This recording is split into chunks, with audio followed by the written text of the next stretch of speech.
Chair recognizes the gentlelady from Missouri, Ms. Wagner, the sponsor of the legislation, for 5 minutes. Thank you, Mr. Chairman. I move to strike the last word. The gentlelady is recognized. Thank you. I'm pleased that this committee is considering H.R. 1090, the Retail Investor Protection Act, at this time. We currently stand at a crossroads today in this committee. The Department of Labor has proposed a rulemaking that will make sweeping changes to the way that millions of Americans receive financial advice towards their retirement savings. Based on the testimony from the hearing this committee convened a few weeks ago and the significant comment and negative feedback the rule has generated, this could ultimately force millions of low and middle-income Americans from their retirement investment advice market and replace it with robo-advisors, being the only remaining and available option for advice. And for those who are still able to receive advice, they could be forced to pay duplicative fees of up to $1,500 per household.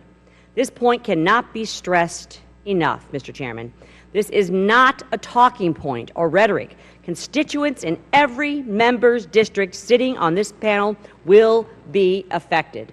Just look at what happened in the United Kingdom across the pond when they enacted a similar regulation. Over 300,000 investors stopped being served by their financial advisor, and an additional 60,000 people were not accepted as new clients. The same thing could potentially happen over here in the United States, and people will be wondering why Congress didn't do something. That is why we're taking up this legislation at this critical moment. The DOL has demonstrated at every possible instance that they don't have the capability or the desire to listen and to make necessary changes in the final rule. They're also clearly on a deadline to get this rule out the door before the end of this administration. Both of those points mean that the likelihood of a final rule will still bring unintended or perhaps intended consequences to millions of Americans investors saving for retirement. Personally, I don't want to leave such a monumental task in the DOL's hands to carry out. That is why it is Congress's duty to act now. The SEC is the agency that Congress designated to oversee and regulate the conduct of persons providing investment advice, and Congress gave the SEC authority to look at imposing a fiduciary standard on broker-dealers as part of the Dodd-Frank Act. My bill will restore Congress's original intent on how these new rules should be developed and implemented. This bill is not about being against a best interest standard for financial advisors. In fact, every group and association that supports the Retail Investor Protection Act also supports a best interest standard. They are simply concerned that the path the DOL is taking is ill-guided and will result in major consequences that will disrupt the financial advice market for retirement savers. These are groups that represent advisors and financial professionals giving advice to Americans from all walks of life in every corner of the country. They are not Wall Street. They are Main Street. And at the end of the day, and with all due respect, writing letters and having contentious meetings with the Secretary Perez and closed-door meetings telling industry and their customers what they may want to hear will not help millions of low and middle-income Americans keep their access to their financial advice.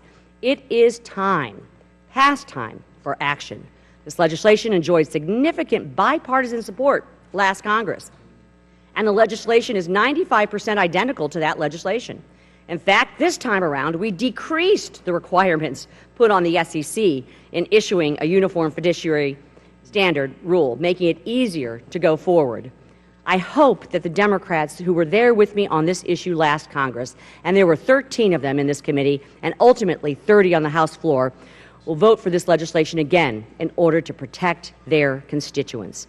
Unfortunately, I know that the moment that President Obama and Senator Elizabeth Warren decided to make this a political issue, when they held a press conference back in February, they put the retirement security of millions of low and middle-income Americans at risk by making it difficult for the minority to oppose this harmful regulation. As a member of Congress, though, especially on this committee that oversees and has jurisdiction on these issues, we are obligated to serve our constituents and protect them from regulatory overreach here in Washington.